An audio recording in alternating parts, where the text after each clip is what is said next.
The church bell tolled 12. Two brothers stood 50 paces apart on a street that had seen 10 years of blood. One had pulled the trigger that night in the canyon, left the other for dead in a shallow grave. But the dead don't always stay buried, and some debts can only be paid in lead. Today I'm going to tell you a story so quiet it hurts, so final it echoes. Out in the merciless American West, where the sun bleeds red into cracked clay and the wind carries names no one dares speak aloud. That's where Dust Creek used to be a living town until it wasn't.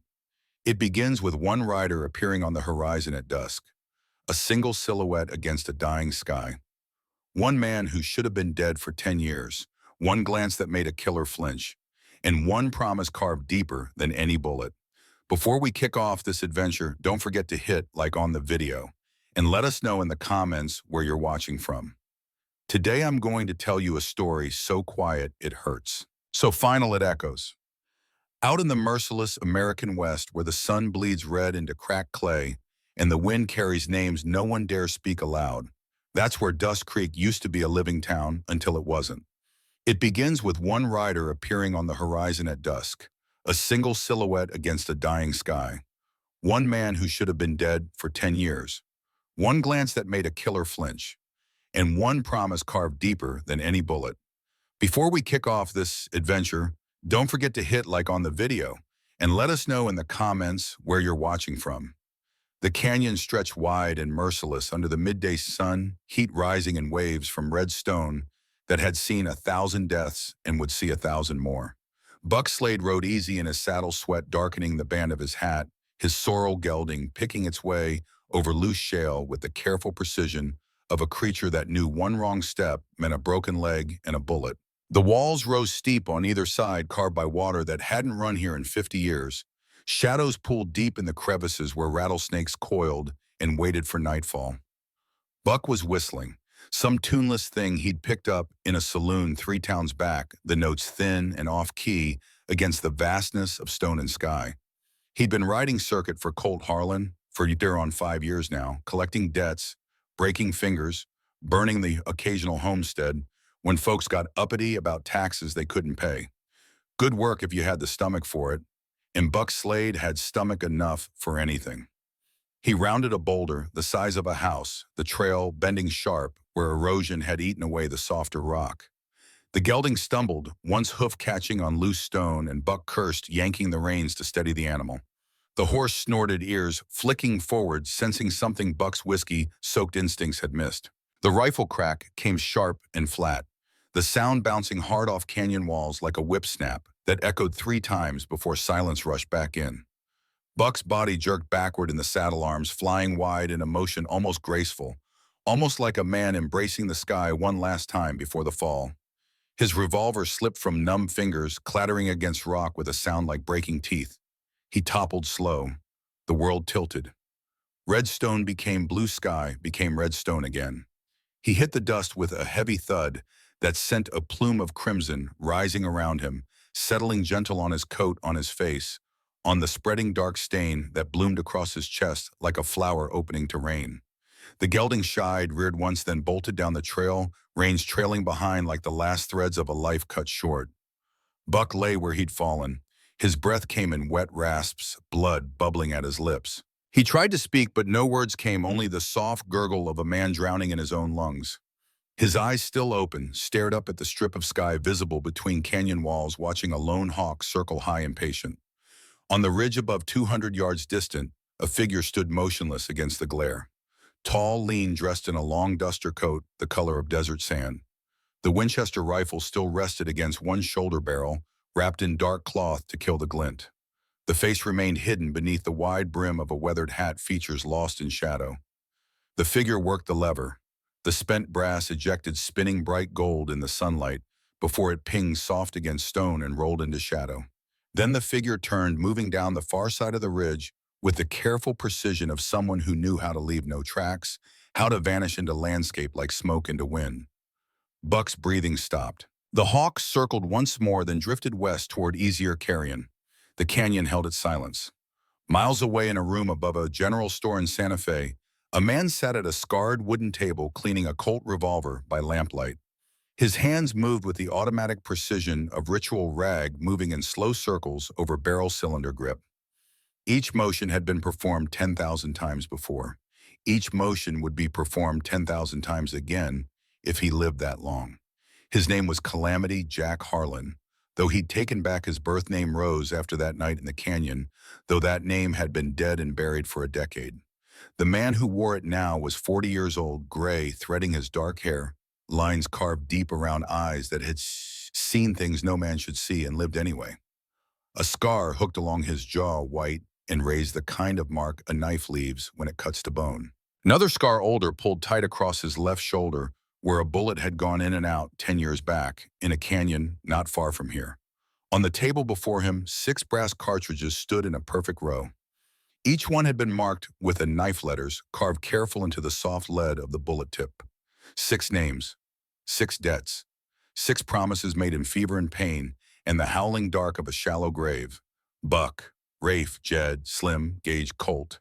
The first name glistened wet in the lamplight, fresh blood still sticky, not yet dried. Jack picked up the cartridge, turned it between his fingers, studying the letters he'd carved there 3 days ago. Then he loaded it into the cylinder, with the 5 others each clicking home with a sound like a door closing forever. He stood shrugged into his coat, settled his hat low. The mirror on the wall showed him a ghost. A man who should have died a decade ago in Carson's Bluff, when his own brother put 2 bullets in him and left him for the buzzards. A man who'd clawed his way out of a grave with fingernails split and bleeding, who'd crawled 10 miles through desert on a belly full of lead and hate before an Apache shaman found him more dead than alive. The shaman had pulled the bullets, stitched the wounds with sinew, and prayers fed him peyote visions that showed him the path. Not revenge, the old man had said. Revenge is poison, but reckoning, balance. For every life taken, a life given back. Jack had spent 10 years in the desert after that, learning to shoot better than he'd ever shot before, learning patience, learning to wait until the moment was exactly right, until all 6 names could be crossed off the list in the order they deserved, saving the last and worst for the end. Now the waiting was over. He stepped out into the New Mexico night, mounted the gray horse that waited patient at the rail, and turned north toward a town he had left behind a lifetime ago. A town called Dust Creek, a town that used to breathe until Colt Harlan wrapped his hands around its throat and squeezed. The ride took 3 days. Jack moved through landscape he knew like his own scarred skin. Mesas rising red against cloudless sky.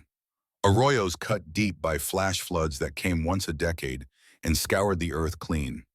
Sagebrush and creosote, the smell of dust and distance, the vast empty silence of a land too hard for anything soft to survive. He saw no one. The gray moved steady beneath him, ribs showing under sweat stiffened hide, but game for the miles hooves sure on stone that would have broken a lesser animal. Jack let the horse set his own pace, stopping only to water at springs he remembered from the old days, sleeping rough with his saddle for a pillow, and the stars cold and bright overhead. On the second night, he made camp in the ruins of a line shack he and Colt had used during a blizzard back in '61. The walls still stood, adobe crumbling at the edges, roof long since caved in. He built a small fire in the old hearth, boiled coffee in a battered tin pot, sat with his back against stone, still warm from the day's heat. The memories came whether he wanted them or not. Colt at 14, all elbows and knees and that gap-toothed grin, learning to rope calves in the home pasture. Jack teaching him patient as stone, showing him how to swing the loop, how to read the animal's movement before it happened. Colt at 16, first hunt faced pale when he gutted the deer.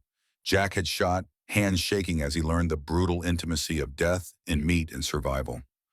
Colt at 18, the night their stepfather died, weeping like a child, while Jack held him, promised him they'd be all right, promised him brothers, looked after brothers, no matter what.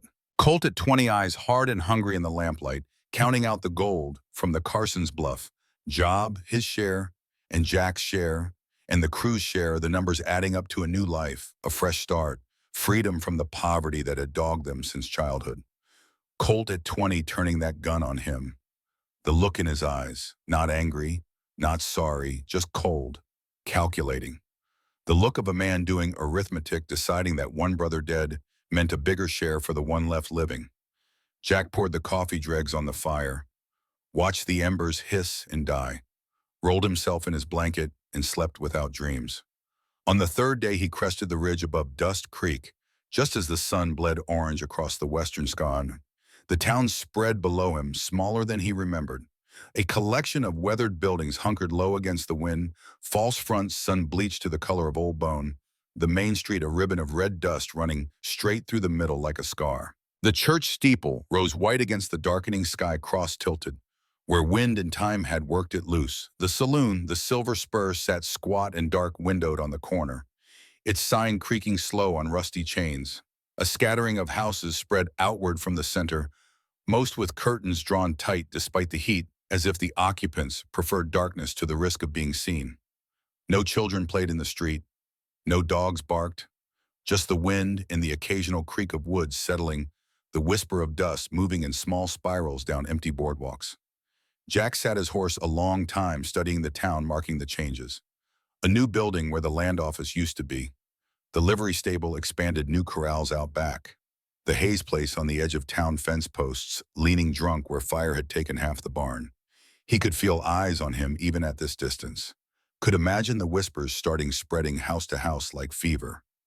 A stranger on the ridge. A rider watching. In a town like Dust Creek, strangers meant trouble or taxes, and Colt Harlan had made both words mean the same thing.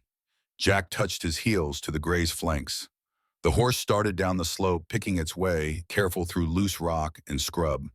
By the time they reached the outskirts, full dark had fallen, stars beginning to prick through the deepening blue overhead. The first person he saw was a boy, 12 years old, maybe 13, all gangly limbs and sun-darkened skin, wearing clothes that had been mended so many times the original fabric was more memory than reality.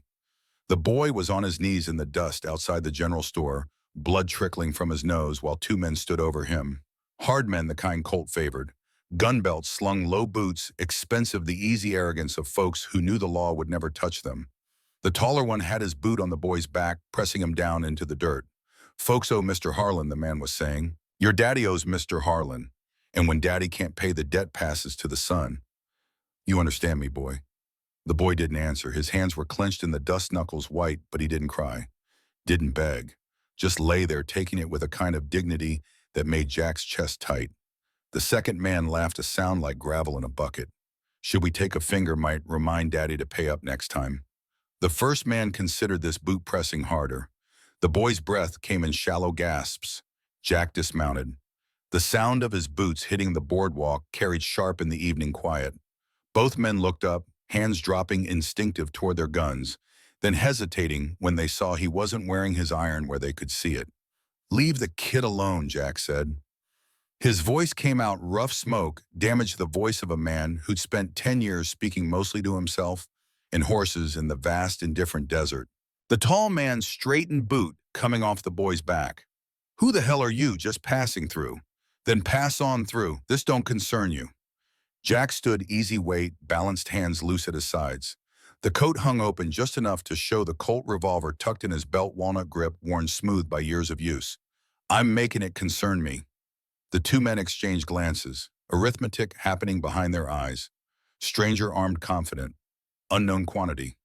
Worth the risk or not, the boy took advantage of their distraction, scrambled to his feet and ran, blood still streaming from his nose, disappearing between buildings like smoke. The tall man spat into the dust. "You just made an enemy, stranger. Mr. Harlan don't take kindly to folks interfering with his business." Jack said nothing, just stood there still, as stone eyes cold and gray as winter sky. Something in that stillness made the men step back. Some ancient recognition, predator, seeing predator, understanding without words that this was not a man to push. They left, walking fast but not running, dignity intact, but fear sharp in their spines. Jack waited until they'd rounded the corner toward the saloon before he moved. Led the gray to the rail outside what passed for a hotel, a two-story clapboard affair with a sign that read simply rooms. Tied the horse with a loose knot, ran a hand down its neck in silent thanks for the miles carried. The door to the boarding house across the street opened. A woman stood silhouetted in the lamplight, shawl pulled tight around her shoulders despite the lingering heat. She was maybe 35, maybe 50, the kind of aging that came from work and worry rather than years. Her face was drawn shadows deep under her eyes, but she stood straight, spine stiff, with the kind of pride that refused to bend even when everything else had broken. "Thank you," she said. Her voice carried just far enough to reach him. "For helping my boy." Jack touched the brim of his hat. "Ma'am, you new in town used to know this place. Long time ago." She studied him, head tilted, something working behind her eyes. Recognition, maybe.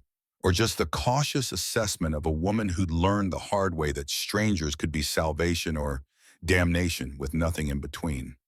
The boy appeared beside her, face cleaned up, nose still swollen, but no longer bleeding.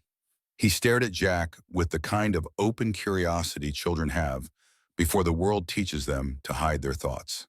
"What's your name, mister?" Jack hesitated. The name he'd been born with was dead. The name he'd earned in the desert belonged to ghosts and legends.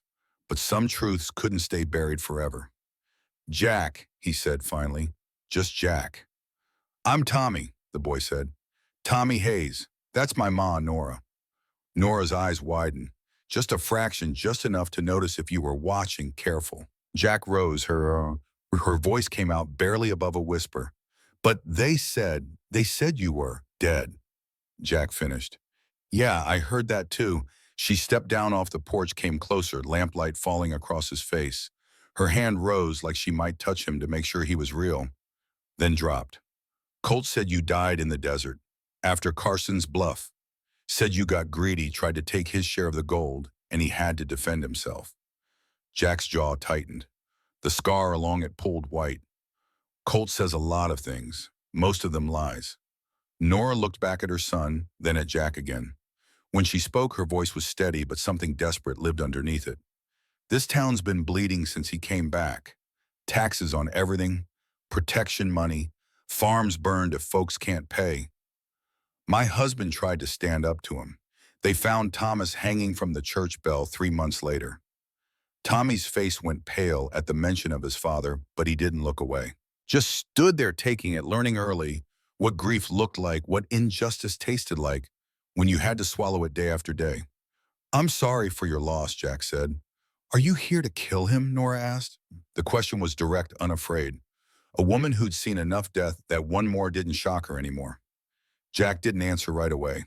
He looked past her at the town, at the dark windows and empty streets, at the church with its crooked cross, and the saloon where light spilled yellow and sick onto the boardwalk. "I'm here to settle accounts," he said finally. "Then you'll need a place to stay. We got a barn, loft's dry, fences broke in 3 places, but the hay's good. I can pay. Keep your money. Just," her voice cracked, "just slightly, just enough. Just make it stop, whatever you're planning." "Make it stop," Jack looked at her, saw his own pain reflected there, his own loss, the same hollow place that opened up when family turned into betrayal and love became lead in your chest. He nodded once, a promise made without words. Tommy led the gray around back while Nora showed Jack the barn. It smelled of hay and horse and old leather, comforting smells that reminded him of better times. The loft was accessible by a ladder nailed to the wallboards, smooth from years of use. Clean straw spread thick across the floor, a trunk in the corner with moth-eaten blankets. "This'll do fine," Jack said. Nora lingered in the doorway, lamplight, throwing her shadow long across the straw. "He's your brother," she said quietly.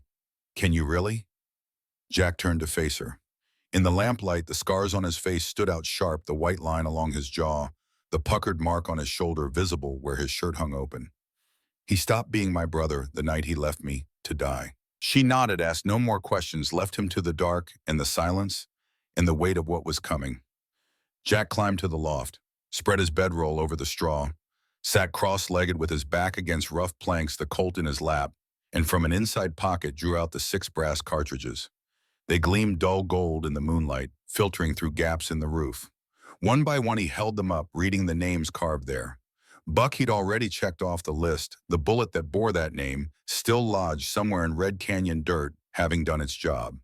5 remained. He set them in a row on the planks before him. Then from his belt, he drew a knife blade worn thin from years of sharpening and picked up the first cartridge. The one marked Rafe. The carving was ritual. Old Apache magic the shaman had taught him, mixed with his own need for order, for justice, written in something more permanent than words. Each letter pressed into the soft lead was a promise, each bullet a prayer. Not for vengeance, never that, but for balance. for the reckoning that had to come when men like Colt Harlan decided their greed mattered more than human life. He was halfway through carving when he heard the ladder creak. His hand moved to the Colt hammer, thumbed back silent and smooth before he recognized Nora's silhouette in the dim light below. "Can I come up?" Jack lowered the hammer, set the gun aside. "It's your barn." She climbed slow, careful on the old ladder and sat across from him on a hay bale shawl, wrapped tight despite the warmth trapped under the roof. For a long moment, neither spoke. Just sat there in the near dark, two people carrying more weight than backs were meant to hold. "What are you doing?" she asked, nodding at the bullets. "Making sure I remember. Remember why I'm here, what it cost, what it'll cost." She leaned forward, lamplight from below, catching the carved names. Rafe Dodd. That's one of Colt's men. He was there when they burned the Harper place. Little Leah May. She was 10 years old. I can still hear her screaming. Her voice broke on the last word. She wrapped her arms around herself, rocking slightly, a mother's gesture of comfort when there was no comfort to be had. Jack kept carving. The scrape of blade on brass, soft and rhythmic, filled the silence. "I heard about that," he said quietly, "from a trader passing through Santa Fe. That's when I knew I couldn't wait any longer." The blade paused. He looked up at her, really looked, seeing the grief and rage and helplessness that lived in her eyes that probably lived in his own. "Killing Colt won't bring your husband back," Nora said. "Won't bring that little girl back. Won't undo any of it. No, but it'll stop more from happening." "You sound awful sure. I spent 10 years learning to be sure. 10 years in the desert with nothing but sand and silence and this." He held up the bullet. "This certainty that balance matters. That men who spill innocent blood don't get to walk away clean." Nora stood moved to the open loft door, looked out over the dark town. "Folks are scared," she said. "They see what happens to anyone who stands up." Thomas tried. "Now Tommy's got no father and I'm working myself to bone just to keep food on the table and the tax man from taking what's left." Jack finished the carving, held the bullet up to what little light there was. The name Rafe stood out clear and final. "Fear's a tool," he said. "Colt uses it like a weapon because it works. But fear only works if folks stay alone, if they think they're the only ones hurting. We're all hurting. Then maybe it's time folks remember they outnumber him. That Colt and his 5 killers can't stand against a whole town if the town decides to stand together." She turned back to face him. "You really think you can do this, kill 6 men?" Jack loaded the bullet into the cylinder with the others. The click sounded loud in the quiet. "I already got one. 5 to go." Her breath caught. Buck Slade. He didn't come back from his ride today. They found his horse wandering near Red Canyon. Jack said nothing, just spun the cylinder, checking the action, 6 rounds loaded and ready. "Sweet Lord," Nora whispered, "you really did come back from the dead." "Not from the dead, just from a grave that wasn't deep enough." She studied him. This man who wore her old friend's name, but carried a stranger's scars, a stranger's cold certainty. "Will you teach Tommy to shoot?" The question caught Jack off guard. He looked up sharply. "Ma'am, will you teach my boy to shoot, to defend himself? I can't protect him. Not from Colt's men, not from what's coming, but maybe you can teach him to protect himself." Jack thought about the boy's face when those men had him down in the dirt. The defiance there, the refusal to break. Something worth saving. Something worth teaching. "All right," he said. "But first lesson's this. A gun's not for revenge, Tommy. It's for when there's no other choice. For protecting what matters." "You understand?" Nora's eyes glistened wet in the dim light. "He'll understand. Thank you."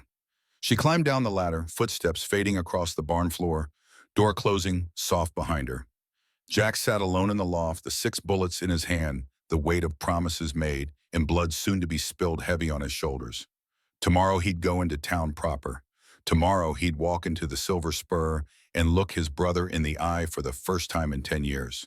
Tomorrow, the reckoning would truly begin. But tonight he allowed himself one moment of memory, one flash of the boy Colt had been before greed twisted him into something else. Brothers fishing the creek on summer evenings, Colt's laugh bright and easy, the world simple, and the future full of possibility. Jack closed his fist around the bullets. Let the memory fade. That boy was dead. Had died the same night Jack did in the same shallow grave, under the same cold stars. What was left was just the settling of accounts. He lay back on his bedroll hat over his eyes, colt within reach, and waited for morning. Morning came gray and reluctant light seeping through gaps in the barn roof like something shameful trying to hide.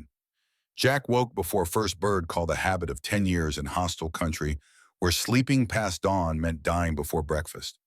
His shoulder ached where the old bullet wound pulled tight in the cool air. He flexed it slow, working the stiffness out, fingers finding the puckered scar tissue through his shirt. The gray horse nickered soft from the stall below. Jack climbed down, fed the animal from Nora's grain bin, checked hooves and shoes with the automatic care of a man who knew his life might depend on a sound mount and no time to find another. The horse was thin, but game eyes clear, no heat in the legs. It would do for what needed doing. He found a water pump behind the barn. Stripped to the waist in the dawn chill, sluiced himself down, scrubbing away 3 days of trail dust, watching it run red-brown into the dirt. The scars on his torso stood out pale against sun-darkened skin. The bullet wounds, yes, but others too. Knife marks from bar fights and ambushes. A rope burn across his ribs from that time in El Paso when a hanging went wrong, and he'd cut himself down, half strangled.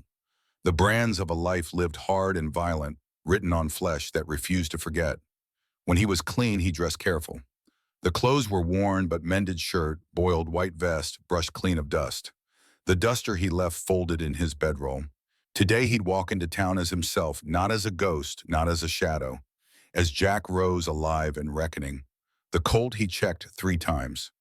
Cylinders-free spinning hammer smooth, each chamber loaded with the bullets he'd carved. The holster rode his hip tied down at the thigh the way shooters did when they expected trouble and wanted the draw clean. Tommy appeared as Jack was saddling the gray, the boy's face still swollen from yesterday's beating, but his eyes bright with something Jack recognized.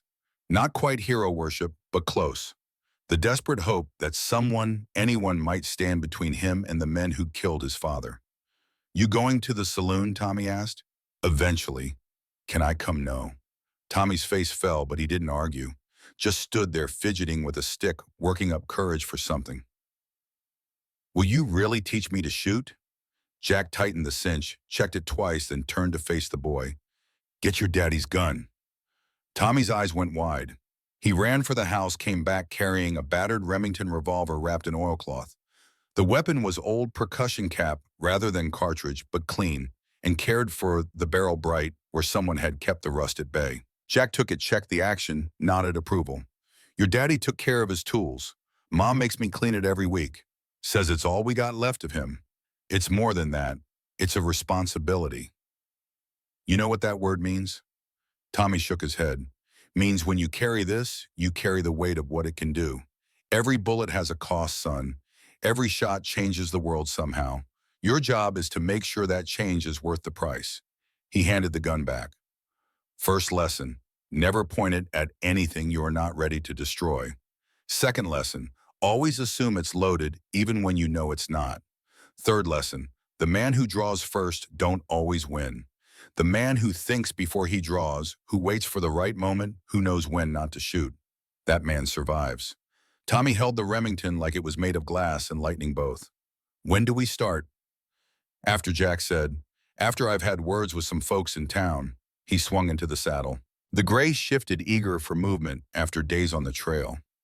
Jack held him steady, looked down at the boy, standing there with his father's gun and his mother's eyes and the weight of a town's hopes on shoulders too young to carry them. "Tommy, one more thing. If something goes wrong today, if I don't come back, you take your ma and you ride east. Don't stop till you hit civilization. Don't look back." "But you said," "I know what I said, but plans don't always work like they should. Just promise me." Tommy's jaw set that same defiance Jack had seen yesterday when the men had him down. "You'll come back." Jack almost smiled, almost. "We'll see." He touched heels to the gray and rode toward town.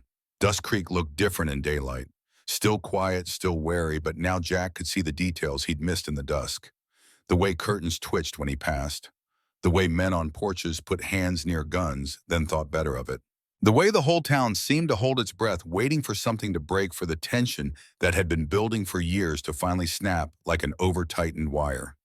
He tied the gray outside the silver spur and stood for a moment studying the building. False front paint peeling the sign, creaking slow in what little breeze there was. Through the windows, he could see shapes moving, early drinkers or card players or men with nothing better to do than wait for orders from Colt Harlan. Jack pushed through the doors. The piano stopped mid-note. Conversations died like candles in a draft. Every head in the place turned toward him, that automatic assessment men make when new violence walks into a room. Jack counted 9 people. 4 at the poker table in the back, the kind of hard cases Colt favored, hands dropping, casual toward gun butts. 3 at the bar, locals, by the look of them, soft-bellied and scared. The bartender, an older man Jack recognized even after 10 years. Gus Harlan, Colt's uncle, the one who'd taught both boys to shoot when they were still young enough to think guns were toys. And one other. Slim Boone sat alone at a table near the back, hat pushed back, boots up on a chair, the easy arrogance of a man who'd never met consequences he couldn't shoot his way out of. He was younger than Jack remembered, maybe 25 now, all lean muscle and quick hands, and the kind of eyes that enjoyed hurting things. "Well now," Slim drawled, "ain't seen your face before, stranger." "You lost." Jack walked to the bar, boots loud on the floorboards, spurs giving that whisper chime with each step. Gus reached for a bottle without being asked, poured 2 fingers of rye into a cloudy glass. His hand shook just slightly, just enough to notice. Jack picked up the glass but didn't drink, just held it, watching the light filter through amber liquid, watching Gus watch him with eyes that had seen this face before, that were working through the arithmetic of dead men walking. "Jesus," Gus whispered. "You can't be." Jack set the glass down untouched. "Heard Colt Harlan runs this town now." Slim's chair scraped back. He stood slow, thumbs hooked in his gun belt, that predator's grin spreading wide. "Mr. Harlan owns every plank and nail in Dust Creek. Anyone wants to breathe his air, they pay the tax. That include me. That includes everybody." Jack turned to face him. The coat swung open just enough to show the Colt at his hip, the worn walnut grip, the tie-down that marked him as someone who'd given thought to the draw. "And if I don't feel like paying," Slim's grin widened, but his eyes went flat doing their own calculations. "Then Mr. Harlan and I have words, and you don't like how those words end." The 4 men at the poker table stood slow and deliberate, cards forgotten, hands free and ready. The locals at the bar found sudden interest in the bottom of their glasses. Gus backed away, putting distance between himself and whatever was about to happen. Jack stood easy, weight balanced, breathing slow and steady. 9 against 1 were bad odds, but he'd faced worse in the desert. And these men, for all their swagger, had gotten soft. Years of terrorizing farmers and shopkeepers had dulled whatever edge they'd once had. "I'll tell you what," Jack said quietly. "How about I have that conversation with Colt directly? Save us all some trouble. He ain't here. Where is he? None of your damn business." Jack's hand moved. Not to his gun, not yet, just a slow, deliberate shift that made every man in the room tense. He picked up the whiskey glass, drained it in one swallow, set it down with a soft click that sounded loud in the silence. "Make it my business." Slim's hand dropped toward his gun.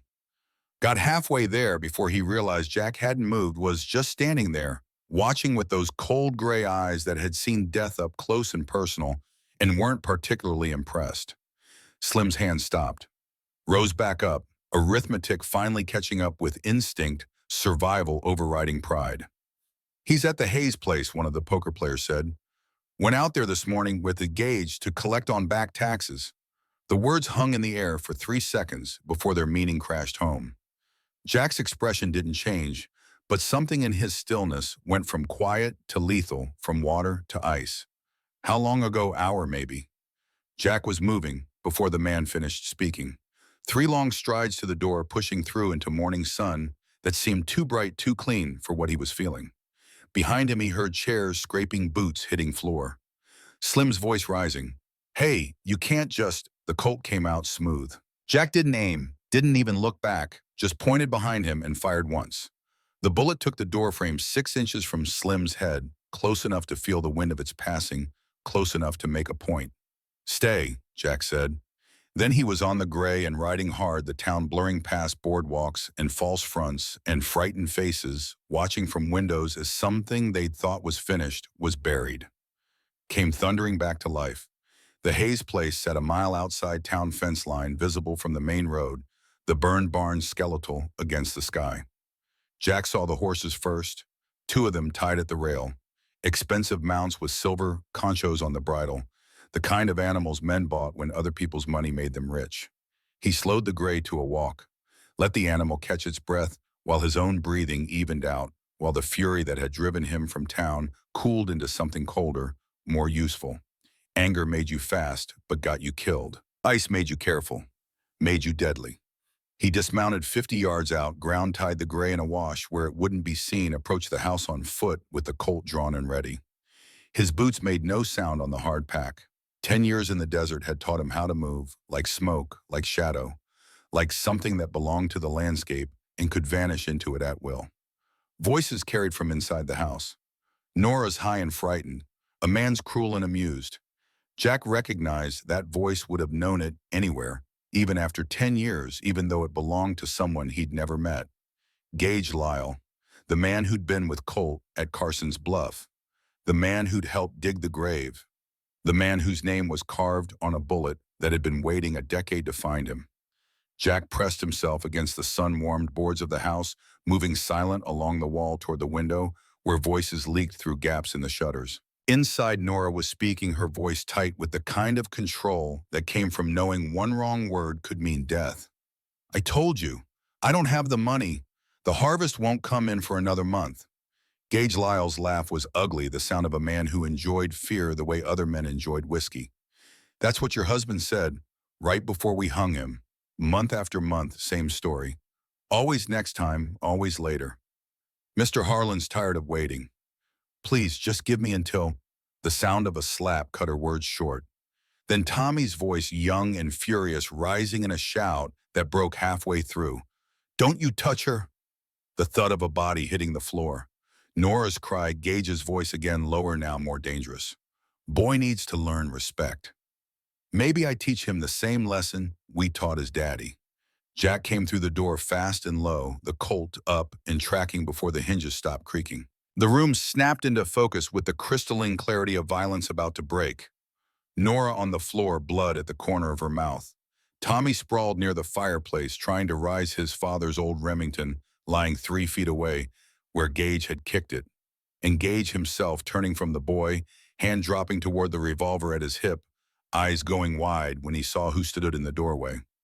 Jack rose, Gage breathed. "But you're dead," Jack finished. "I know, I keep hearing that." Gage's hand froze halfway to his gun. The arithmetic was simple and brutal. Jack's Colt was already drawn, already aimed, hammer back and finger on the trigger. Gage might be fast, but no man was faster than a bullet already waiting. How Gage started. Apache shaman, good with knife and needle, better with prayers, pulled 2 bullets out of me and put my soul back together. Mostly. Colt said he checked, said you were dead for sure. Colt lies about most things, especially when it makes him feel better about what he's done. Sweat beaded on Gage's forehead despite the morning cool. His eyes darted toward the door, toward the window, looking for escape routes that didn't exist. "Listen, Jack, it wasn't personal, just business, just the job." "Business," Jack repeated, his voice flat as a tombstone. "That what you called it when you helped dig my grave, when you stood there laughing while Colt shot me, just business. We thought, Colt said you'd gone bad, said you were going to run off with all the gold, and you believed him. He's the boss. He's a liar and a coward who shoots his own brother in the back for 30 pieces of silver. And you helped him do it." Jack's finger tightened on the trigger. Not much, just enough that Gage could see death coming, could feel it in the air between them, like heat lightning before a storm. "Wait," Gage said, his voice cracked. "Please, I got information about Colt, about what he's planning. I'm listening. There's more gold. From a bank job we pulled in Tucson last year. 50,000 in double eagles buried out past the old mission. Colt's planning to dig it up and run, leave Dust Creek behind, leave all of us behind, when week from now, maybe less." Jack studied him, looking for the lie, for the desperate fabrication of a man buying seconds of life with false currency. But Gage's eyes held the ring of truth. Fear, yes, but truth underneath it. "Where exactly? I'll show you. I'll take you there right now. Just don't." The bullet took him through the heart before he could finish. The gunshot crashed loud in the small room, echoing off walls, ringing in ears. Gage's expression went from pleading to surprise to nothing at all in the space between heartbeats. He folded backward, hitting the floor with a sound like a sack of grain dropped from height. Nora screamed. Tommy stared, face-pale eyes huge. The acrid smell of gun smoke filled the room, mixing with the copper smell of blood spreading slow across the floorboards. Jack lowered the hammer, opened the cylinder. The brass casing ejected, spinning in the air, hitting the floor with a bright ping. The bullet it had held, the one carved with Gage's name, had found its home at last. He looked at Nora. "You all right?" She nodded, trembling hand pressed to her bleeding mouth. Tommy crawled to her, wrapped his arms around her waist, buried his face against her shoulder. Both of them staring at Jack like they didn't know whether he was savior or demon, whether to thank him or run screaming. "I'm sorry you had to see that," Jack said. "Sorry I couldn't do it cleaner.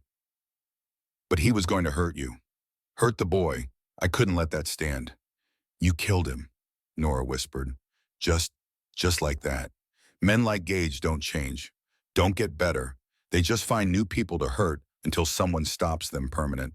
He holstered the Colt, knelt beside the body, searching pockets with the mechanical efficiency of someone who'd done this before. Found a leather pouch heavy with coin. Gold double eagles, at least 50 of them, probably skimmed from tax collections. He held the pouch out to Nora. "This is yours now. Back taxes with interest. Consider the account settled." She stared at the gold like it might bite, like it was cursed. Maybe it was. "I can't. That's blood money. All money's blood money if you look back far enough. Take it. Feed your boy. Fix your fence. Live." She took the pouch with shaking hands. "What do I tell them when they find him?" "Tell them the truth. He came to collect taxes and someone collected him instead. Tell them Jack Rose is back. Tell them the reckoning started and it won't stop until Colt and every man who rode with him has answered for what they've done." He stood, looked at Tommy, still clinging to his mother, face pressed against her shoulder, but eyes visible, watching, learning, storing away this moment, this violence, this terrible lesson about what men became when the world pushed them far enough. "Tomorrow," Jack said to the boy, "tomorrow we start your lessons. But not about killing, about when not to kill, about being better than this." Tommy nodded, mute understanding, nothing and everything at once. Jack walked to the door, stopped, looked back at them framed in lamplight, mother and son survivors holding each other, in a house that smelled like death and cordite, and the iron smell of blood drying on wooden floors. "Lock the doors tonight," he said. "Don't open for anyone but me." Then he was gone, boots loud on the porch boards, the gray waiting patient where he'd left it. The long ride back to town stretched out before him like a gauntlet. He had no choice but to run. The sun climbed higher, heat pressed down. Jack rode slow, letting the gray set its own pace, thinking about Gage's last words. More gold, 50,000. Colt planning to run. It made sense in a sick kind of way. Colt had never been one for the long game, always looking for the quick score, the easy out, bleed the town dry, then vanish before folks got organized enough to fight back, leave destruction in his wake, and call it business. Jack's hands tightened on the reins. The gray snorted, feeling the tension, and Jack forced himself to relax. Anger was poison. Anger made you sloppy. What he needed now was ice, patience, the same cold calculation that had kept him alive in the desert when fever and infection should have killed him. He was halfway back to town when he saw the rider, a lone figure on horseback moving fast from the north, trailing dust. Jack reined the gray off the trail into a stand of scrub oak where shadows pooled deep and vision from the road would be poor. He watched the rider approach, hand resting casual on the Colt's grip, ready for trouble, but hoping it would pass by without noticing. The rider slowed, stopped, turned in the saddle, looking directly at the spot where Jack sat hidden. "I can see you," a voice called, woman's voice rough with trail dust and something harder underneath.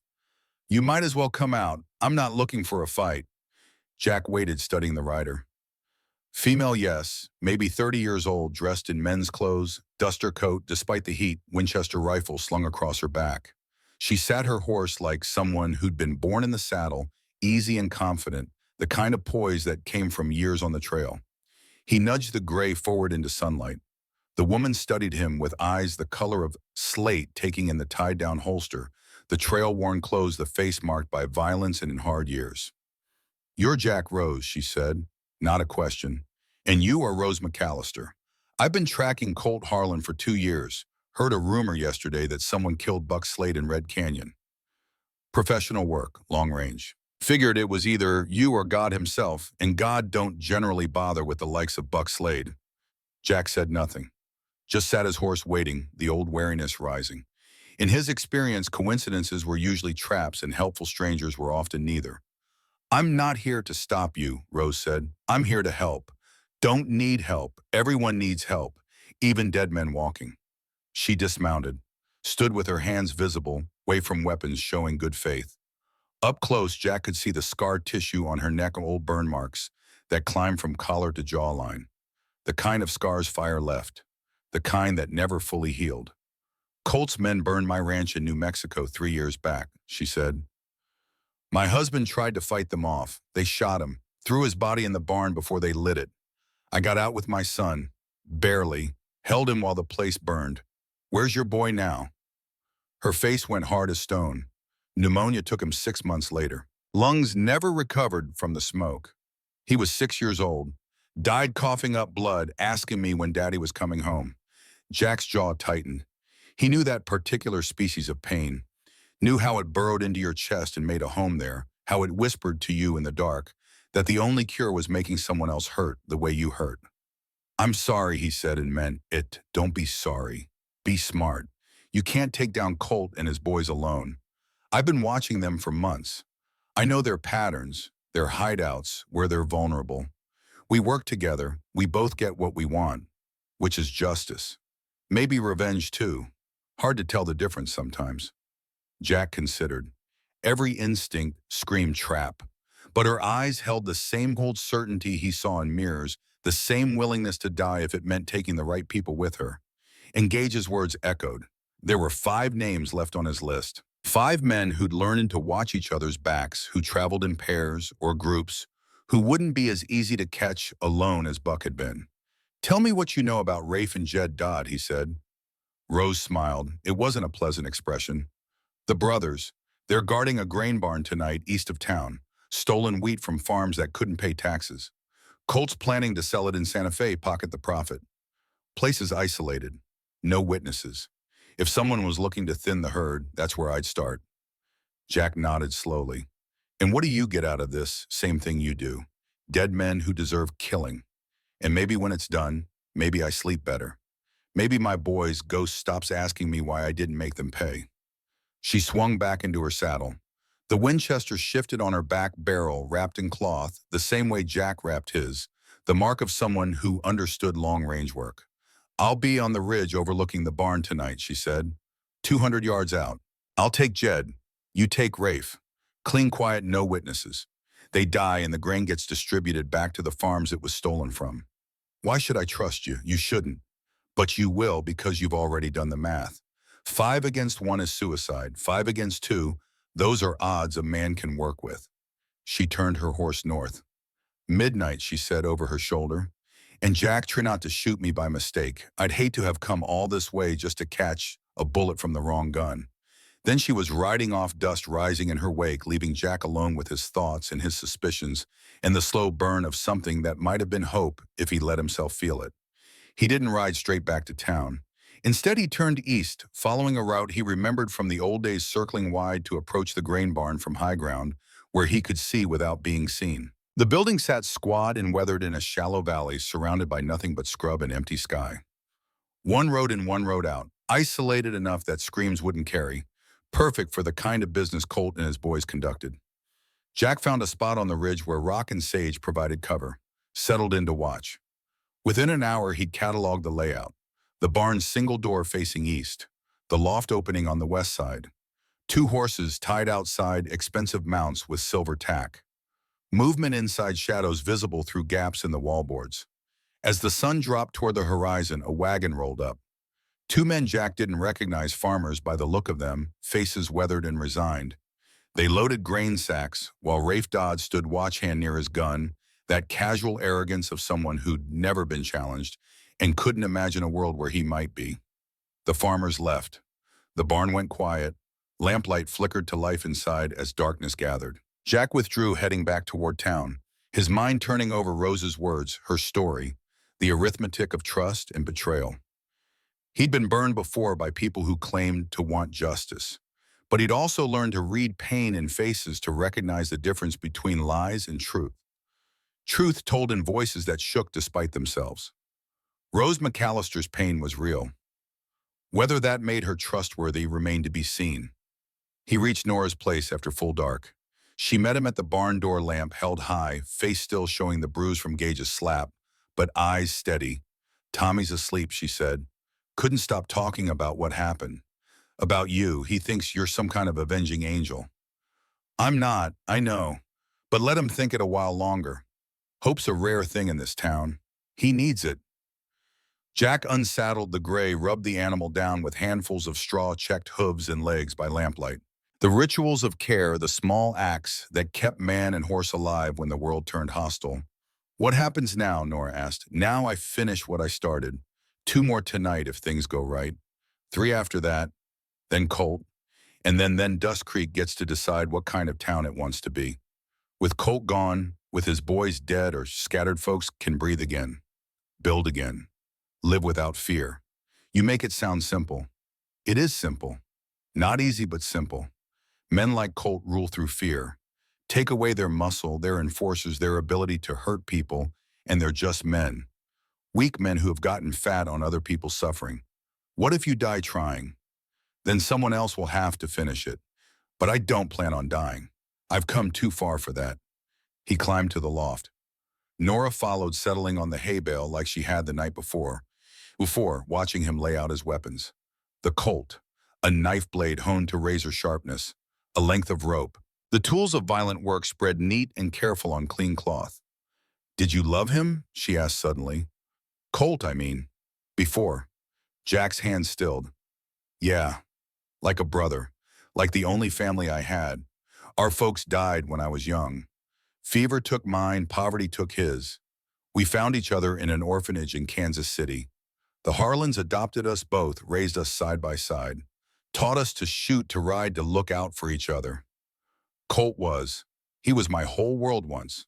What changed? Greed, fear. His mother whispering poison in his ear, telling him I'd take everything, that blood mattered more than bonds. She never wanted me, never saw me as real family. Just some stray her husband took pity on."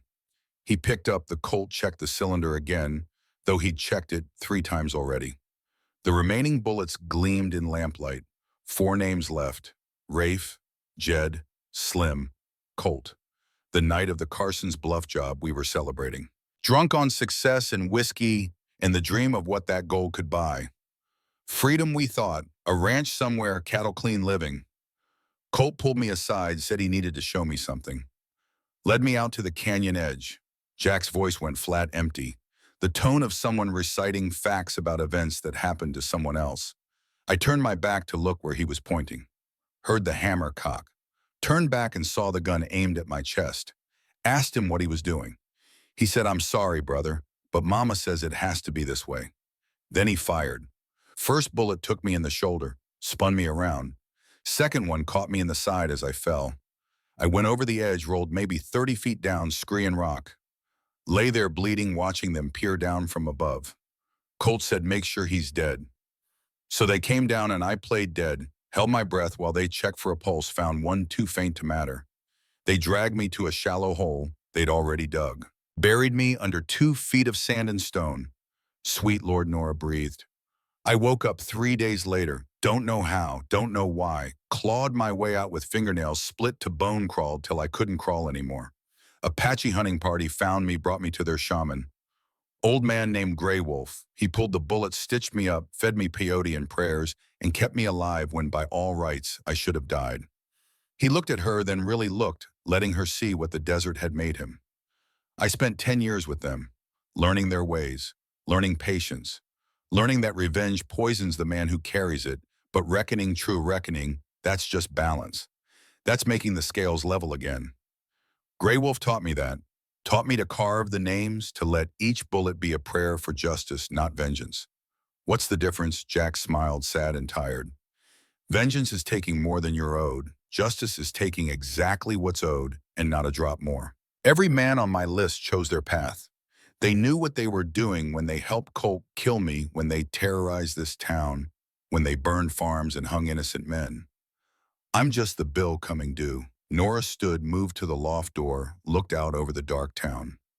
Sometimes I wonder if there's any real difference between justice and revenge. If it's just words we use to make ourselves feel better about the blood on our hands. Maybe, but I have to believe there is. Have to believe that what I'm doing matters. That it'll make things better, not worse. Otherwise, Grey Wolf was wrong. Otherwise, I'm just another killer in a long line of killers, and this all means nothing. She turned back to face him. For what it's worth, I think you're right. I think there is a difference, and I think what you're doing, it's necessary. Ugly and hard and terrible, but necessary.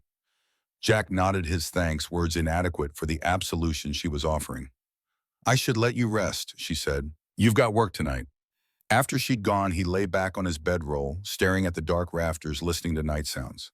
An owl calling from the barn roof, mice rustling in the straw, the gray shifting in its stall below, breathing steady and deep. He thought about Colt, about the boy he'd been gap-toothed and laughing before the world taught him that love was weakness and loyalty was a liability. He thought about the gold buried near the old mission, about Colt's plan to run to abandon everything and everyone when the heat got too high.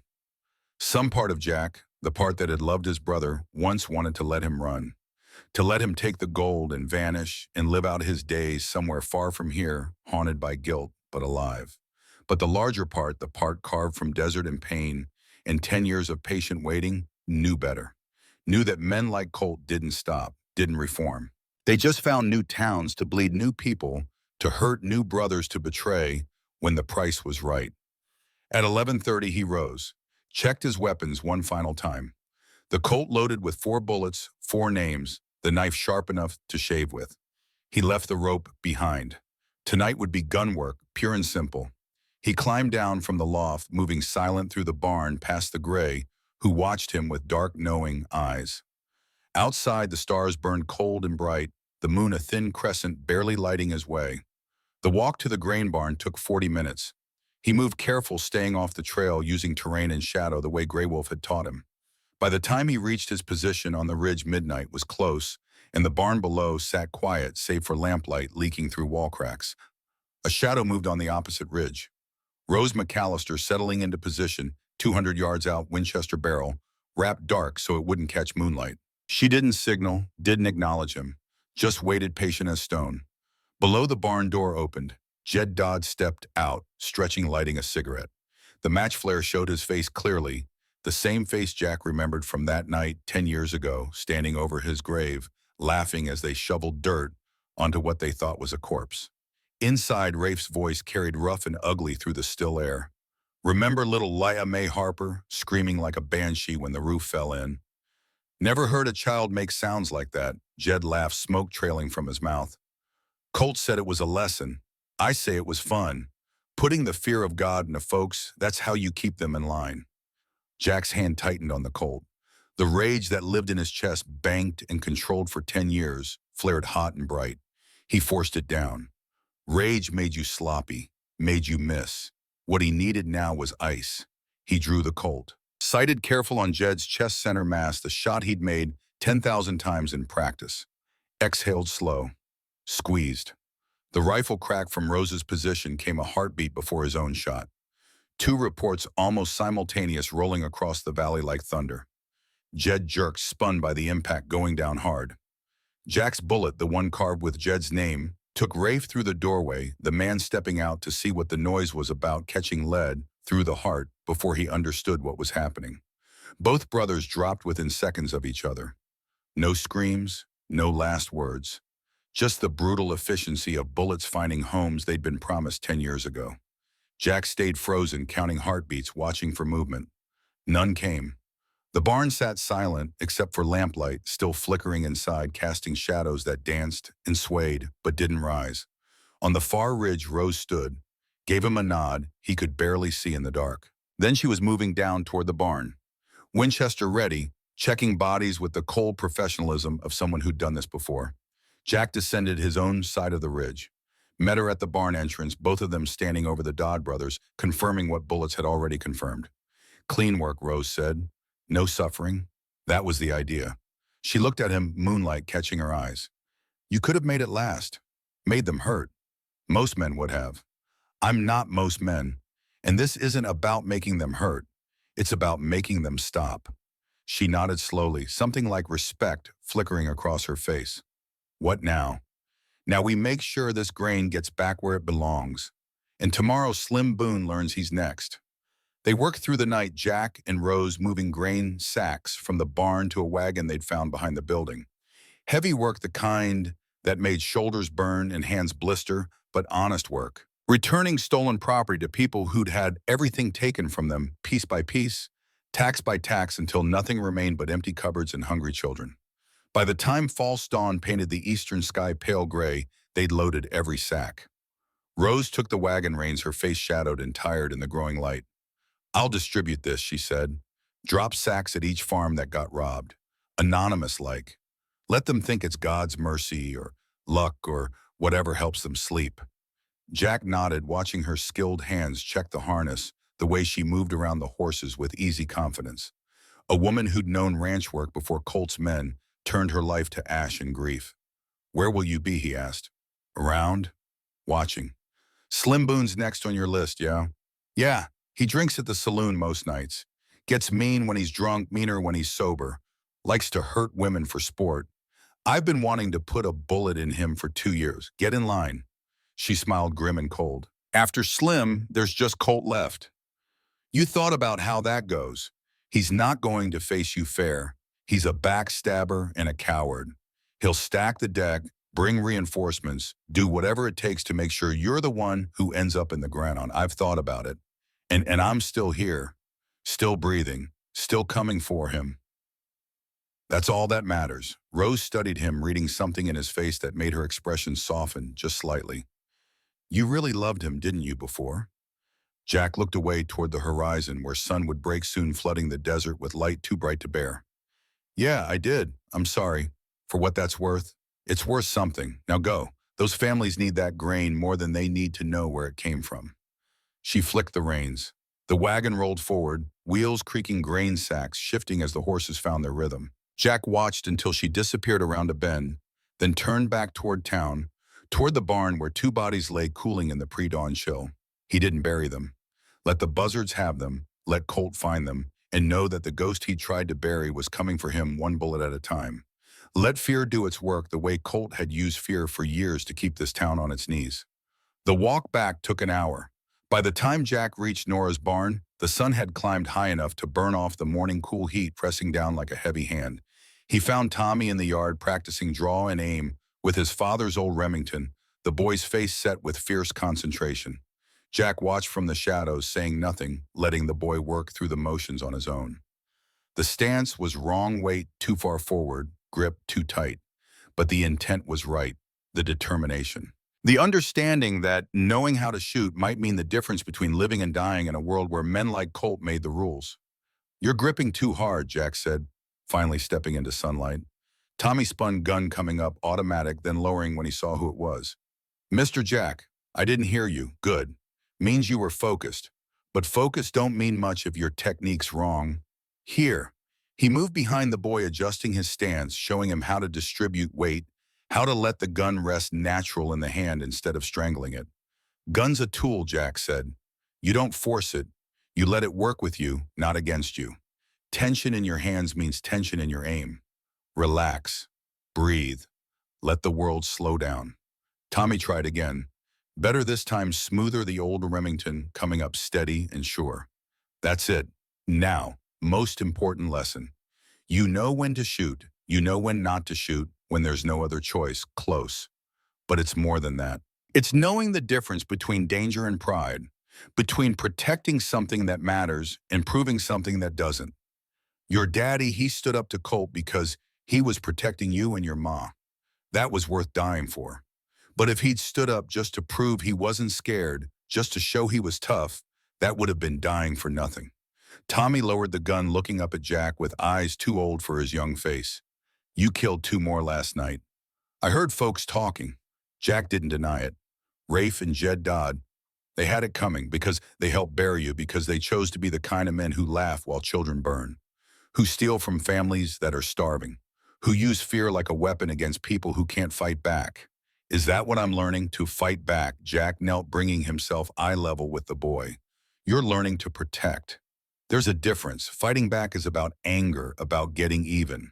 Protection is about love, about deciding that the people you care about matter more than your own safety. You understand? Tommy nodded slowly. I think so. Your daddy understood it. That's why he stood up to Colt, even knowing what it might do. He loved you and your ma more than he feared dying. That's what makes a man Tommy. Not how fast he can draw, not how many men he's killed, but what he's willing to die for. Nora called from the house, voice carrying across the yard. Breakfast. They ate together, the three of them, at a table scarred by years of use. Cornbread and eggs from Nora's few remaining chickens, coffee, boiled strong and black. Simple food, but it tasted like civilization, like normalcy, like the life Jack had lost 10 years ago when his brother put bullets in him. Folks are talking, Nora said, saying the Dodd brothers are dead, saying Gage Lyle never came back from collecting taxes yesterday, saying maybe Colt's time is running out. What else are they saying? That they're scared. That when you kill Colt, his friends in Santa Fe might come looking for revenge.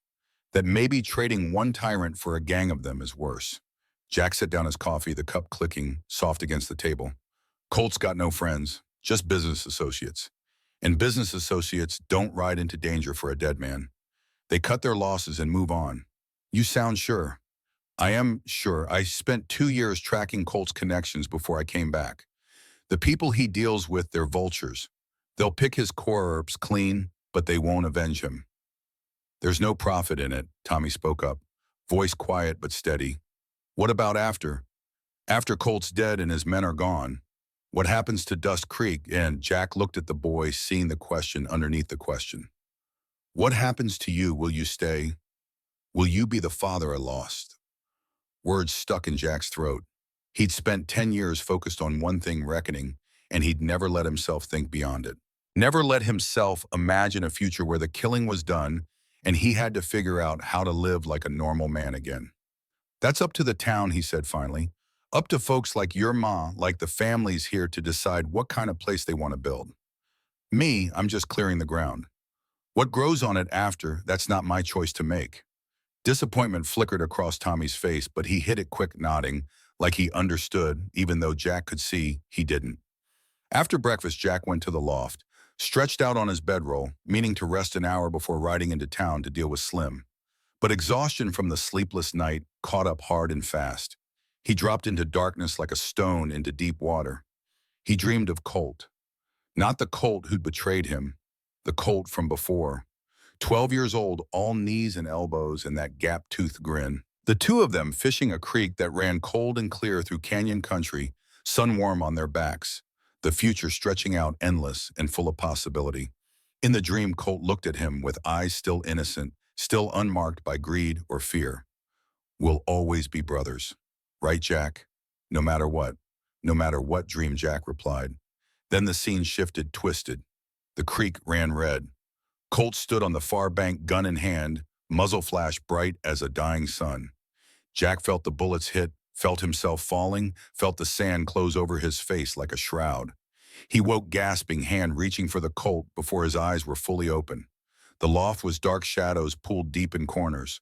Through gaps in the roof, he could see stars, cold and distant, the moon risen to paint everything silver.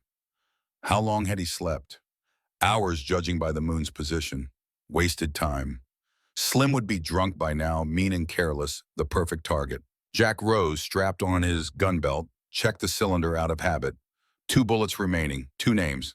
Slim, Colt. He climbed down the ladder, moving quiet through the barn. The gray lifted its head from the feed bin, watching him with dark eyes that seemed to understand what was coming. Not tonight, Jack told the horse. Tonight I walk. Dust Creek at night was a different creature than by day. Lamplight spilled from saloon windows, painting the street in pools of sick yellow. Piano music drifted on the still air, badly played and worse sung. Men's voices raised in argument or laughter or the ugly space between. Jack approached from the shadows, staying off the main street, using alleys and the gaps between buildings the way he'd used terrain in the desert. He found a position across from the silver spur behind a water trough that gave him a clear view of the entrance while keeping him hidden. He didn't have to wait long. Slim Boone stumbled out near midnight, drunk but not falling down drunk. The dangerous kind of drunk where inhibitions fled but coordination remained. He stood on the boardwalk swaying slightly, looking up and down the empty street like a predator scenting prey. A woman hurried past, head down, shawl wrapped tight, one of the saloon girls by the look of her, heading home after her shift. Slim's head turned, tracking her movement. "Hey, darling," he called. "Where you going so fast?" The woman walked faster, not running, but close. "I'm talking to you." Slim moved quick, despite the whiskey, crossing the street in long strides, catching her arm before she could escape down an alley. She tried to pull away, but his grip was iron fingers digging into her flesh hard enough to bruise. "Let me go. Not till you show some respect." "Don't you know who I am?" Jack stepped out of shadow boot heels loud on the boardwalk. Slim's head snapped around, eyes narrowing, trying to place the stranger in the dark. "Let her go," Jack said. The woman took advantage of Slim's distraction. Twisted hard, broke free, ran. Her footsteps echoed off false fronts, fading quick into the night. Slim turned to face Jack, full-on hand, dropping to his gun, whiskey fog burning off fast as adrenaline hit his blood. "You again, the stranger who don't know his place. I know my place just fine, yeah. Where's that? Right here. Right now, between you and anyone else you think you can hurt just because Colt Harlan lets you." Slim's eyes went cold, calculating. He was drunk but not stupid, could see the tied-down holster, the way Jack stood balanced and ready weight on the balls of his feet. "You know who you're talking to, Slim Boone? Colt's dog. The man who gets his kicks beating women and terrorizing shopkeepers. The man who was there 10 years ago when Colt Harlan murdered his own brother for gold." Slim's face went pale. Even in the dim light, Jack could see color draining, understanding clicking into place. Jack rose. "But you're supposed to be. Colt said he killed you himself." Jack smiled, cold as winter. "Dead, I know. Seems Colt says a lot of things that aren't true," Colt said. "Colt told us. Colt lied. About that? About everything. And now all of you who helped him, who stood there and did nothing while he shot me and buried me alive, you are going to answer for it." Slim's hand twitched toward his gun. Stopped, started again, the arithmetic playing out behind his eyes. Draw and maybe die. Don't draw and definitely die. No good options, just degrees of bad. "Listen," Slim said, voice shaking now, the bravado leaking out like water from cracked stone. "I didn't want to. It was all Colt's idea. He said you'd gone bad, said you were going to betray us. I was just following orders." Following orders. That what you told yourself when you helped hang Thomas Hayes. When you burned out families that couldn't pay taxes, just following orders. Jack's voice was quiet, but it carried cold as winter wind. "I was doing my job. Your job was being a killer. A thief. A man who hurt people because it was easier than being decent. You made your choices. Slim, now you get to live with them. Or die with them." Slim's nerve broke. His hand went for his gun, fingers closing around walnut grip, drawing fast and desperate. Jack's Colt cleared leather smooth as silk. One shot center mass, the bullet carved with Slim's name finding its home in the space between heartbeats. The gunshot cracked loud, echoing off buildings, setting dogs to barking in the distance. Slim stood for a moment swaying, looking down at the red flower blooming on his chest, like he couldn't quite believe what had happened. His gun slipped from nerveless fingers, hitting the boards with a dull thud. He folded slow knees, giving out face, hitting the dirt of the street. Doors opened. Faces appeared in windows, lamplight, silhouetting curious or frightened or both. The piano in the silver spur stopped mid-song. Men spilled out onto the boardwalk, forming a loose half circle around the body, around Jack standing there with smoke still rising from his barrel. Gus Harlan pushed through the crowd, face-pale, hands shaking. He looked at Slim's body, then at Jack, then back to the body. "Jesus, Mary, and Joseph," he whispered. "You really are alive." Jack ejected the spent casing. It hit the ground with a bright ping, rolling to rest near Slim's outstretched hand. He reloaded from his belt, the fresh cartridge clicking home, cylinder snapping shut. "Two men left," he said, voice carrying in the shocked silence. Colt, Harlan, and anyone foolish enough to stand with him. Rest of you got a choice. Walk away now tonight, and I got no quarrel with you. But stand between me and Colt when the time comes, and you'll end up like Slim. Here. No one spoke. No one moved. Just stood there staring, weighing loyalty against survival, fear against defiance. Jack holstered the Colt, turned his back on the crowd, walked away, slow and deliberate, daring anyone to shoot him in the back the way Colt had. No one did. They just watched him go, disappearing into shadow, becoming the ghost they'd thought he was. He didn't go back to Nora's. Instead, he found a place on the ridge above town, a spot where rock provided shelter, and he could see anyone approaching from 3 directions. He built a small fire-boiled coffee in his battered tin pot, sat with his back against sun-warmed stone, and watched the town below. Lamplight burned late at the Silver Spur. He could imagine the conversations happening, the fear spreading, the slow realization that Colt's grip was loosening, that the man they'd feared for years was suddenly vulnerable. Rose found him near dawn, moving silent as smoke settling across the fire without invitation or asking permission. "Heard about Slim," she said. "Town's buzzing like a kicked hornet's nest." "Good. Let them buzz. Let them think. Let them remember they don't have to live scared. You're down to just Colt now, yeah. How you planning to do it noon tomorrow?" "Main Street, him and me, the way these things are supposed to be settled." Rose poured herself coffee from Jack's pot, cradling the warm tin in both hands. "He won't fight fair. You know that."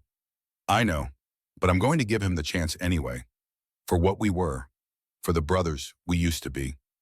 She studied him over the rim of her cup eyes, reflecting firelight. "You're a better man than me. If I'd gone through what you went through, I'd shoot him in the back and call it justice. Maybe. But I need to look him in the eye when I do it. Need him to see me. Need him to understand that this isn't fate or luck or God's will. This is consequence. This is what happens when you betray the one person who loved you most." They sat in silence, watching false dawn paint the eastern sky pale gray. Somewhere in the distance, a coyote called the sound lonely and wild and free. "What will you do after?" Rose asked. "Assuming you live." Jack didn't answer right away. He'd avoided thinking about after for 10 years, treating it like a destination he'd never reach. But now, with only one bullet left between him and completion, the question demanded facing. "I don't know," he admitted. "Never let myself think that far ahead. You should stay. Help rebuild what Colt destroyed. This town needs someone like you. This town needs someone better than me. Someone who hasn't killed 6 men. Someone who can lead without that weight on their shoulders. Those 6 men needed killing. Everyone knows it. That makes you exactly who this town needs. Maybe. Or maybe I'm just another killer in a long line of killers, and the best thing I can do when this is done is ride out and let better people build better things." Rose set down her cup, stood stretched, stiff muscles. "Well, you got about 12 hours to figure it out. I'll be on the rooftops when the time comes. Anyone tries to bushwhack you, they'll catch a bullet from me before they can pull the trigger. I don't need..." "Yeah, you do. Everyone needs someone watching their back, even dead men walking." She moved off into the pre-dawn gray, fading like smoke, leaving Jack alone with his thoughts and his coffee, and the slow understanding that maybe he'd been alone too long. The sun rose. Heat pressed down. Jack made his way back to Nora's, moving through town in full daylight, now no longer hiding, letting everyone see him, letting word spread. The ghost was real. The reckoning had come. And today, it would finish. He found Tommy in the barn cleaning his father's Remington with the careful attention Jack had taught him. The boy looked up, face serious, older, somehow, than he'd been just days ago. "Is it today?" Tommy asked. "Yeah. Can I watch?" "No." "Why not?" "Because what's coming, it's not something a boy needs to see. It's not glory or justice or any of the things the dime novels make it out to be. It's just killing. And killing, even when it's necessary, even when the man deserves it, it changes you. Marks you. I don't want that mark on you if it doesn't have to be." Tommy set down the gun, jaw tight, fighting tears he was too proud to shed. "Everyone in town is going to watch." "Why not me?" "Because everyone in town is already marked, already changed by what Colt did to them. But you still got a chance to grow up clean, to be better than all of us. Don't throw that away just to see a man die." The boy nodded, not happy but accepting. Nora appeared in the doorway, face drawn, eyes red, like she'd been crying or trying not to. "It's time, isn't it?" she said. "Soon. Couple hours yet." She came to him, put her hands on his shoulders, looked up into his scarred face with an expression he couldn't quite read. Gratitude, maybe, or grief, or both mixed together until they were the same thing. "Thank you," she said, "for everything, for giving us hope, for showing Tommy what it means to stand up, she stopped, voice breaking, for coming back from the dead to save us." Jack's throat went tight. He didn't trust himself to speak, so he just nodded, squeezed her hands once, then stepped past her, out into the bright morning. The walk to town took 20 minutes. Every step felt weighted, significant, like he was approaching something final and irrevocable. The sun climbed toward its zenith heat, shimmering off red dirt, the air still and breathless. People lined the boardwalks watching him pass. Men with hats in hands, women clutching shawls despite the heat, children peering from behind the skirts, eyes wide with the understanding that something important was happening, even if they didn't fully grasp what. The church bell began to toll. 1, 2, 3, slow and measured marking time, counting down to noon. Jack walked down the center of Main Street, boots kicking up small puffs of dust, with each step hand resting casual near the Colt's grip. At the far end of the street, Colt Harlan stepped out of the Silver Spur. 10 years had changed him, the dark hair gone gray at the temples, lines carved deep around his mouth and eyes. But he still carried himself with that same arrogance, that same certainty that the world awaited him whatever he wanted and would give it up or suffer the consequences. He walked toward Jack, slow and deliberate, stopping maybe 50 paces distant. The church bell continued its count. 7, 8, 9. Behind Jack, the town held its breath. On the rooftops, he couldn't see Rose McAllister settled into position, Winchester loaded and ready. In her barn, Nora held Tommy close, whispering prayers to a God who might or might not be listening. 10, 11, 12. The bell's final note faded into silence so complete Jack could hear his own heartbeat, steady and slow. The rhythm of a man who'd waited 10 years for this moment and wouldn't be rushed now that it had arrived. "Hello, Colt," Jack said. His voice carried clear in the stillness. Colt's face had gone pale, but he held his ground, hand hovering near his gun, trying to project confidence he clearly didn't feel. "You should have stayed dead," he said. "You should have made sure I was." "I checked. You weren't breathing. Apache shamans got medicine your doctors never dreamed of. Pulled 2 bullets out of me and put my soul back together. Mostly. 10 years. You waited 10 years for this. Had to make sure I could beat you. Had to learn patience. Had to become someone better than the boy you betrayed." Colt's jaw tightened, anger flashing across his features. "I did what I had to do. Mama said you were going to take everything. Said blood mattered more than bonds. What was I supposed to do? Choose differently. Choose your brother over gold. Choose love over greed. But you didn't. And now here we are." The street stretched between them, empty and waiting. Jack could feel eyes on him from every window, every doorway, every rooftop. The whole town watching, bearing witness. "I loved you," Jack said, and his voice cracked just slightly on the words. "Like a real brother. Would have died for you.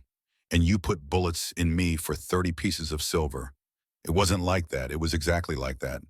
And you've spent 10 years bleeding this town the same way you tried to bleed me. Taking and taking until there's nothing left. But it ends today, Colt.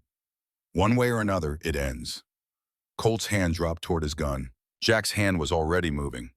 The Colt cleared leather in a motion perfected through 10,000 draws in desert silence. 2 shots rang out as one, the sound cracking across the empty street like thunder splitting stone. Colt's bullet went wide, whiskey nerves and fear throwing his aim. Jack's bullet found its mark.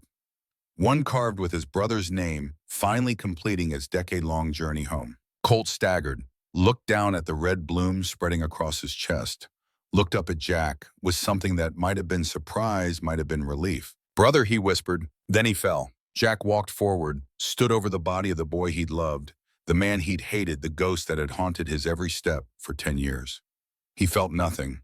Not triumph, not grief, just the hollow emptiness of a promise kept and a life finished. The town erupted. Cheers rose from boardwalks and windows. Men threw hats in the air. Women wept with relief. But Jack heard none of it. He holstered the empty Colt, turned, and walked back down Main Street the same way he'd come. Nora met him at the edge of town, Tommy beside her, the boy's eyes shining with something Jack hoped was hope rather than bloodlust. "It's done," Jack said. "What now?" Nora asked. Jack looked back at Dust Creek, at the people spilling into the street, at the body being carried away, at a town finally free to breathe. "Now you rebuild. Now Tommy grows up safe. Now this place becomes what it was always meant to be. And you." He thought about Rose's words, about staying, about helping, about becoming something more than a ghost with a gun. "Maybe I stay a while," he said. "See if I remember how to live instead of just survive." Tommy grinned, gap-toothed and bright, and for one moment Jack saw Colt as he'd been, innocent and hopeful before greed twisted him into something else. Maybe that was enough. Maybe that was the reckoning he'd really been seeking all along. Not death for death, but life for life. A chance to raise this boy the way Colt should have been raised. A chance to be the brother he'd always wanted to be. Rose appeared beside him, Winchester slung over her shoulder. "About that gold gauge mentioned," she said. 50,000 buried near the old mission. Could rebuild half the farms in the county with that kind of money." "Then that's what we'll do," Jack said. "Return what was stolen. Balance the scales one last time." The sun hung high over Dust Creek, burning away shadows, burning away the past. Jack rose, walked into the light.